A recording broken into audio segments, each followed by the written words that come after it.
আজ শনিবার 22 মার্চ 2025, 8 চৈত্র 1431 বঙ্গাব্দ, 21 রমজান 1446 হিজরি।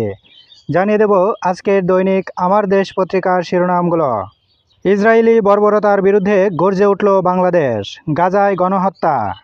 আর্থিক খাত এখনও আওয়ামী লীগের সুবিধাভোগী আমলাদের নিয়ন্ত্রণে, নিয়োগ ও পদোন্নতিতে গুরুত্বপূর্ণ ভূমিকায়। হাসিনার নিয়োগ পাওয়া অর্থসচিব স্বপদে বহাল। অভিজ্ঞতার দোহাই দিয়ে আওয়ামী প্রশাসনকে রাখার যৌক্তিকতা নেই। ডক্টর ইউনূস ও সেনাপ্রধানকে নিয়ে আসিফের ভিডিও ভাইরাল।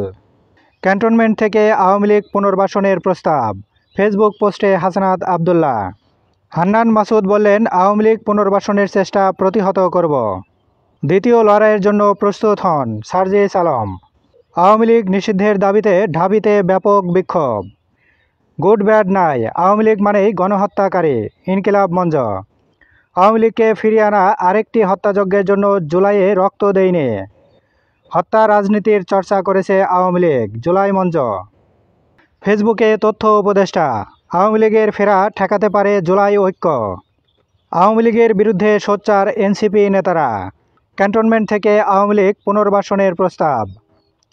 চট্টগ্রামের সমাবেশে রাফি, আওয়ামী লীগকে 72 ঘন্টার মধ্যে নিষিদ্ধ করুন।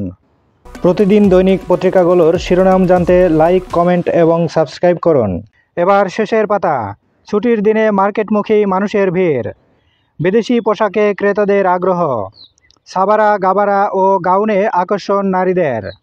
যুক্তরাজ্য থেকে কবে ফিরছেন তারেক রহমান? নিরাপত্তাহীনতায় দেশে আসতে বিলম্ব। 83টি মামলায় খালাস, অব্যাহতি 81টিতে।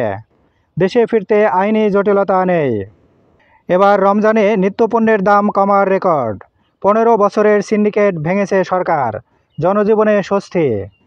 অবিশ্বাস্য গতিতে গলছে হিমবাহ, ঝুঁকিতে 200 কোটি মানুষের খাদ্য ও পানি সরবরাহ। জুলাই বিপ্লব, সন্তানদের দিনী শিক্ষায় শিক্ষিত করতে বলে যান স্ত্রীকে। বলেছিলেন এইবার দেশ স্বাধীন হবে। শহীদ হন বানিয়াচং থানার সামনে। ছিলেন নসরুল হামিদের সহযোগী। কেরানীগঞ্জের ত্রাস আব্বা বাহিনীর প্রধান ইকবাল আটক।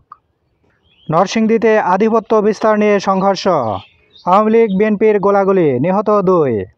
ইফতার মাহফিলে তারেক রহমান, স্বৈরাচারের দোসরদের পুনর্বাসনের সুযোগ দেয়া যাবে না।